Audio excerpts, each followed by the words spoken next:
À propos encore de la République démocratique du Congo, avec la mort violente en Irlande d'un ressortissant congolais. C'est une vidéo qui se répand à toute vitesse. On y voit Yves Sakila, informaticien d'une trentaine d'années, maintenu au sol par plusieurs agents de sécurité privés.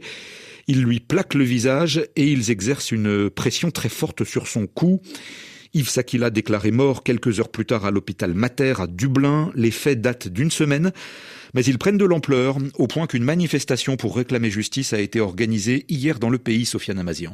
Des centaines de personnes se sont réunies près du Parlement à Dublin pour faire entendre leur colère et leur dégoût à la suite de la mort d'Yves Sakila. Sur les pancartes brandies par les manifestants, des messages forts, justice pour Yves Sakila, mais encore ceux qui blessent mon frère me blessent aussi.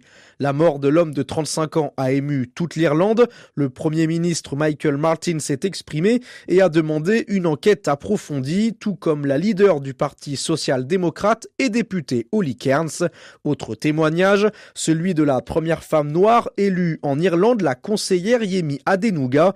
Nous ne nous arrêterons pas avant que justice soit rendue. Quand des discours politiques sont hostiles aux migrants et aux demandeurs d'asile, quand la peur et le rejet sont des arguments politiques, alors il y a des conséquences. Yves Sakila en est une, s'émeut-elle en conférence de presse. Le ministère congolais des Affaires étrangères a de son côté publié un communiqué sur, je cite, l'homicide d'Yves Sakila et déclare avoir entamé toutes les démarches pour établir les circonstances exactes du décès et assurer le déroulement d'une enquête indépendante.